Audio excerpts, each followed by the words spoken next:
doing finally now? I suppose you're off for a swift milkshake with all your friends down there. Yeah, well, they make very nice milkshake in Dublin, as you know. Black milkshake, oh, I know all about it. Yeah, okay, listen, Mike, all the best. All the best, Jerome. Camp here in the heart of Dublin. Enjoy your festivities. Good night to you. Bye-bye now.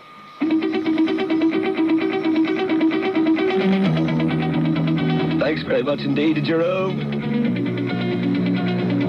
Coming up, Mary Carson reports in the alternative media of fanzines. 17 minutes to 11 o'clock.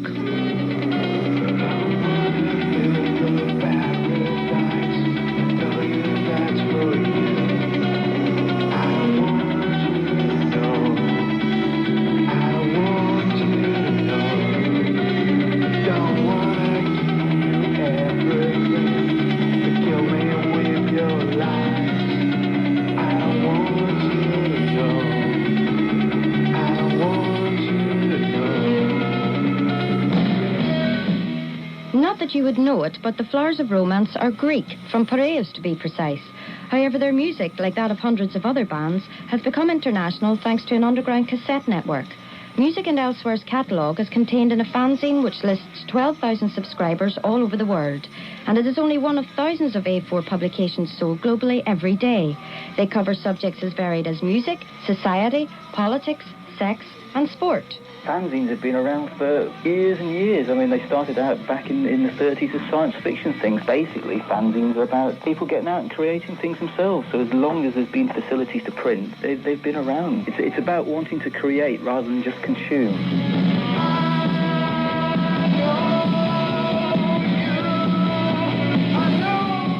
I think the first I saw must have been back in the sort of the punk revolution era, about 1975. There are a few magazines started springing up then, probably the most memorable, one called Sniffing Glue, I believe. So it really did come out of that new wave era, but it built, and I think maybe the modern system started to build up in the early 80s. It was just a bit of a kickback against the mainstream getting rather stale. Don't wanna build a paradise, I'll tell you that's for you. I don't want... You'd heard of a music fanzine or a Doctor Who fanzine, but you didn't realise what was sort of being pumped out there by all these young people everywhere. The Organ is a bi-monthly fanzine which at 7 years old is probably one of Britain's most prolific. It's run by Marina Anthony and Sean Worrell. But it started 7 years ago now. I couldn't tell you why it started. I get asked that all the time. I couldn't tell you. It's still going because it's like a drug. We're addicted. It's 99% about music. Current issue, we've got, interviews with Conflict, Pinhead Nation, Applebury Crescent, Bunty Chunks, Voivod. It's a complete cross-section. Anybody who's doing anything creative, really, in terms of music, anybody who's not sticking themselves in a pigeonhole. The main problem in this country is we haven't got decent radio to get the music out, so you have to read about it. We're certainly covering a lot of bands in our fanzine and other fanzines around that don't get covered anywhere else. We've got subscribers all around the world now. Just had a call from somebody in California who wanted to send me a demo tape. We go everywhere.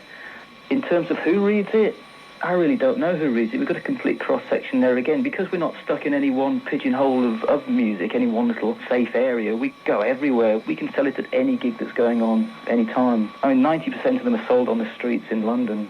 The Organ is still put together by hand and sold by hand, as are the majority of fanzines. However, there is now one high street version of the fanzine, more an open access publication, which is selling well throughout the British Isles. Editor Beau Maggs explains zine scene's history and raison d'etre. It came together because a group of 17-year-olds were absolutely sick of being patronised and stereotyped by the consumer mags, and they wanted one that related to them. It went out as a glossy national called Charlotte's Mag after a hero in their group. She wanted to give people an opportunity who are not privileged and, get everybody to have a platform. That was her idea, and she actually very sadly died. So when did you become involved with it? Right from the beginning, the people came to me and to Cedric Pete because we had the time. Also, we were able to get them some sponsorship. But once you've got that money, and you've done it, all the printing and all that, you then have to sell. Because we jumped in at the deep end, and distribution, as you know, is the key to any successful magazine or any publication. And the distributors we were with went bust with all our money, and, it's had a very, very bad history in that sense. We've been very unlucky until now, with the big rate, with the people who are backing it. Are you pleased with the way that it's gone? Yeah, because it's giving more people an outlet. You know, more people are getting to say what they want to say and show what they want to say, and that's what it's all about. It's people getting out there, communicating, and also getting their talent shown, getting jobs, talking about all sorts of cultures, communicating. One boy, recently, he said that he didn't have to commit suicide anymore because he'd found the zine.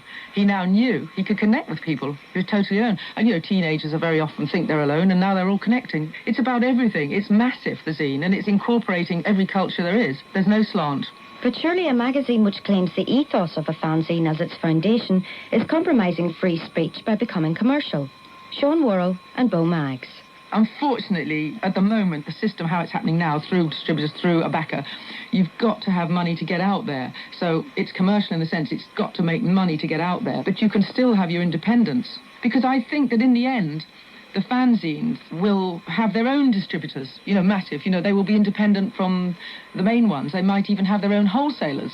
How far can a fanzine go? That's the question. I mean, we've been doing this for 6 or 7 years now. It's now become a full-time thing. We work on it 24 hours a day. As long as it's not compromising what's being said in fanzines, what's wrong with being distributed or have wholesalers getting it out there? As long as I had freedom of speech and freedom of communication, then I'd be happy to talk to anybody. But that, I would not compromise it for anybody at any time. I've had quite a few offers to go glossy, as it were, but it's sort of change your musical policy, stop writing about this, drop the political bits, do that, do the other. We wouldn't change it for anything, no. So what's the appeal? Tim Roberts from Bristol and Natasha Morris from London graduated from street zines to zine scene just a few months ago. I think probably the freedom of speech. You can virtually say what you want to and no one's going to criticise you for it. I mean, if I can make an example from the zine, there was a guy that wrote in saying that he wanted the north of England to be made a separate country. And although many of us might not agree with his opinion, at least he was given the chance to say it and people were given the chance to write back and give their views. Communication, that's the main thing. It's just an open access platform for all young people, or any age people for that matter. It's a totally visual thing as well. You get brilliant artwork, cartoons, photographs, and that's what attracted me to the magazine in the first place. Would either one of you consider starting up your own zine, and are your reasons purely for the freedom of free speech, or perhaps are you looking at the possibility of a career in writing in the future? Well, I think I've always sort of had dreams of a career in writing, but it's not always that practical at the moment. But I mean, writing for fanzines or for the zine is a way of getting your stuff published and getting across to people what you want to say. I mean, I'd love to be a writer, but I also want to be a rock star. I want to be a filmmaker. You name it, I want to be it. Well, at least you're honest. And yeah, I want to start up a couple of fanzines, but they're going to be under pseudonyms. And there's one fanzine, as I said earlier, I write for. That's under pseudonym. Most of the stuff I write for it. So it's not really an ego thing. Yeah, sure, I get a kick from reading the stuff I've written, but hopefully there's people who can relate to it. Mick Magic runs the Music and Elsewhere tape label and associated fanzines. He, like others, feels that fanzines are now being viewed more seriously by their creators and subscribers as an alternative media for young people, particularly in the music field. It was the first time teenagers had got off their backsides and actually created a scene for themselves. The zines came with it, followed by the independent labels, which led the modern underground to build up. What way have you seen the British fanzine progress since the 70s? It's quantity. I think there's so many have turned up with so many diametrically opposed opinions. I mean, really now, I think they cater for just about everybody, apart from normal people, but they're well catered for anyway, of course. Why have they become so popular? I think because zines reflect alternative views, rather than the ones we've had rammed down our throats by the mainstream music press for the last umpteen years. I think they're a little scared by them, to be honest. And I should imagine with the zine coming out now, they must be quaking in their boots. Sean Worrell agrees. Totally. I mean, in the areas of music where we're working, I'd say the music press are only covering about, 65-70% of what's going on. They're very closed-minded. They're dictated to by markets, strategies, advertising campaigns, which fanzines aren't. We just go out there and cover what the hell we want to. I'd say that a lot of the music press and the established media are out of touch. The established media is very, very safe at the moment.